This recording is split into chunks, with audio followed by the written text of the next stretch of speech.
verso 1. Y vamos a concluir aquí, 1 Corintios, capítulo 15, verso 1, para que entendamos lo fuerte que era esta creencia o esta fe que Cristo murió y resucitó. 1 Corintios capítulo 15, verso del 1 en adelante.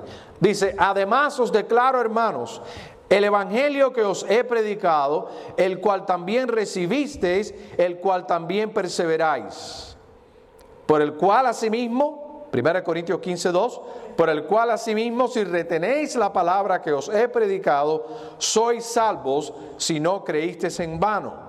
Porque primeramente os he enseñado lo que asimismo recibí, que Cristo murió por nuestros pecados. Ahí está el elemento muerte. Que Cristo murió por nuestros pecados conforme a las Escrituras, y que fue sepultado y que resucitó al tercer día conforme a las Escrituras, y que apareció a Cefas y después a los 12. Después apareció a más de 500 hermanos a la vez, de los cuales muchos viven aún y otros duermen. Después apareció a Jacobo, después a todos los apóstoles. Y al último de todos, como a un abortivo, me apareció a mí. Mis amados hermanos, este es el testimonio que Pablo dice acerca del Evangelio. Y aquí esta declaración de Pablo es un credo de la iglesia. Esto era un credo que los cristianos tenían. Un credo.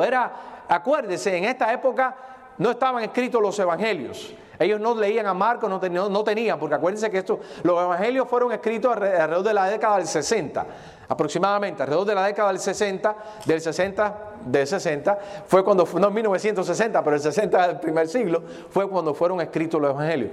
Primera de Corintios fue escrito alrededor del año entre el 55 y el 57.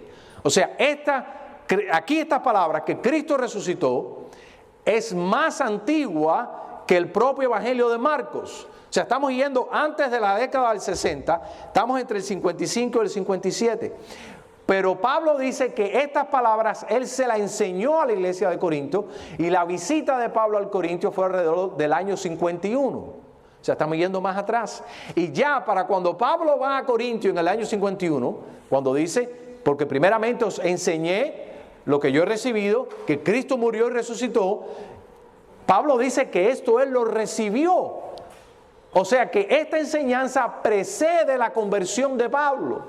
Entonces quiere decir que la iglesia tenía esta palabra o este credo, que Cristo murió y resucitó y murió por nuestros pecados conforme a las Escrituras, que esto es una declaración que va mucho más atrás, va al comienzo prácticamente de la historia.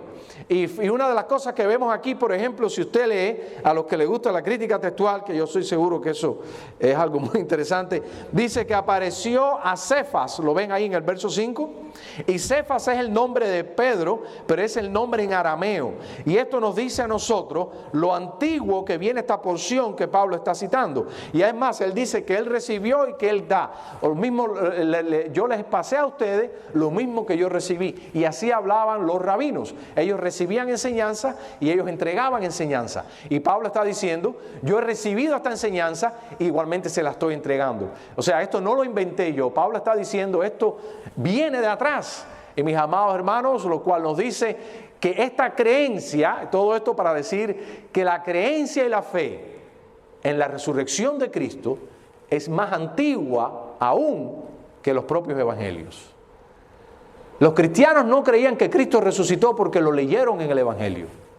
Los cristianos sabían que Cristo había resucitado y después lo leyeron escrito en el Evangelio. Porque los cristianos conocían la historia de la resurrección de Cristo por el testimonio de los apóstoles. Y ese testimonio al principio no estaba escrito y después lo escribieron. Así que la historia de la resurrección de Cristo, mis amados hermanos, es antigua y viene al comienzo realmente de la historia de nuestro Señor.